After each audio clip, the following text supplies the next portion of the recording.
Unfortunately, it's another toxic morning in the national capital region, and that's why the Supreme Court has taken up this matter over several questions over whether different governments are doing enough. Now, the Supreme Court has been hearing this matter. Today, the hearing resumes in the top court at 10:30 this morning.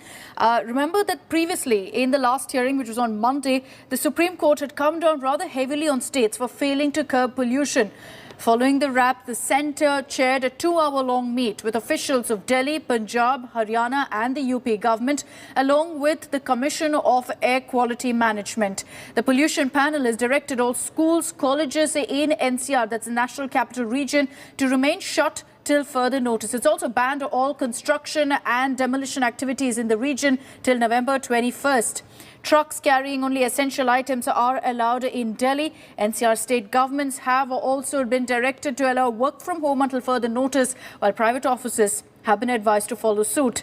Meanwhile, Delhi's air continues to remain toxic. It's in the very poor category this morning. The air quality index is at 379. And as we speak, it's inching closer to the severe category every single day. Very soon, we're going to see it, in fact, get worse than it currently is, because there's been no respite as far as the air quality is concerned in the national capital, which is why this hearing is no doubt the need of the hour. Let's take this across to Anisha Mathur. She's joining us live from Delhi with the latest updates on this. But before that, let's also get you details of exactly how this entire issue has transpired, how the Supreme Court has in fact come down hard against the centre and against state governments, ensuring that we saw a meet actually happening yesterday where the centre got all the state governments on board and ensured that there was a discussion where every state government pitched in with proposals. What you're going to see today is that the centre will in fact, and the state governments, all of them will be putting forth proposals that emerged from that meeting and otherwise on how they plan to tackle the pollution crisis in the national capital.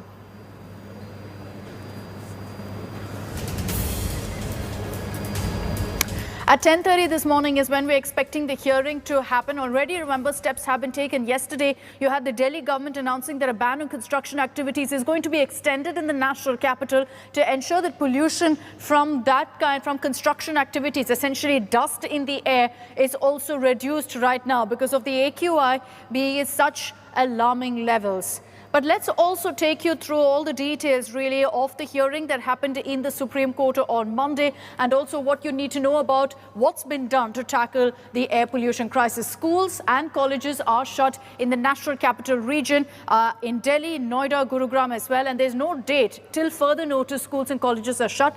Air quality, once it improves, they'll be opened up again. Construction and demolition activities have been stopped till November 21st. That announcement was made by the Delhi government just yesterday, saying that the date has now been extended. Besides that, trucks carrying only essential goods will be allowed in the national capital. This is a bid to curb vehicular pollution also on the streets of Delhi. 11 thermal power plants within the 300-kilometer radius of Delhi have not been allowed to function. Out of the 11, only 5 have been allowed to function, thereby ensuring again that the pollution from these power plants also comes down. Diesel and petrol vehicles older than 10 to 15 years are banned in NCR. This is a rule that's been put forth a couple of years back and has been in effect in the national capital because these vehicles tend to pollute a lot more. Another step that's been taken in the entire national capital region is that government offices have been asked to ensure work from home. People don't have to step out of their homes, and this is something that the Supreme Court also mentioned in their hearing on Monday. Private offices have also been asked to ensure that as many employees as possible are on work from home. They don't have to step out. Not just does that reduce vehicular pollution, it also means that people are not exposed to the toxic air. So those are the steps that have been taken so far, and expect all of these points to be mentioned by state governments in the Supreme Court today. Let me take this across now to Anisha Mathur, who's joining us live from Delhi with the latest. Anisha, good morning. The last hearing on Monday from the Supreme Court prompted the centre and the state governments finally to sit on one table and discuss what needs to be done to address the pollution crisis. Well, yes, while this committee has taken a lot of decisions, remember, Many of these decisions should have kicked in automatically several days ago. In addition, what the aspects regarding ban on the diesel vehicles, ban on diesel generators, etc., have been policies that have been put in place years ago, as you also mentioned, but are not being implemented properly. Now, one of the steps that this committee has said is that PUC certificates, that is the pollution under control certificates, must be enforced, and the traffic police must conduct regular monitoring. This is something that should be done anyway. It should not have waited for the Delhi's vehicular pollution to get to this level for the government to start actually doing what they're doing, and which is something that the Supreme Court had mentioned on Monday, that we expected better from the executive.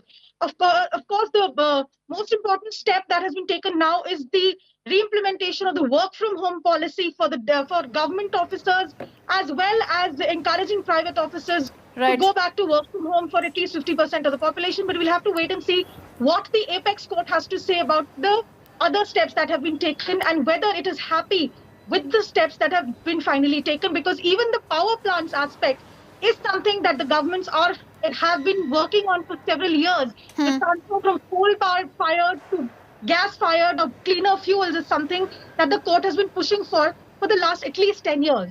Back to you. All right, so steps being taken now, but will the Supreme Court be satisfied with the kind of steps that centre as well as state governments have taken? We'll be tracking that closely. Anisha, for the moment, thank you for joining us.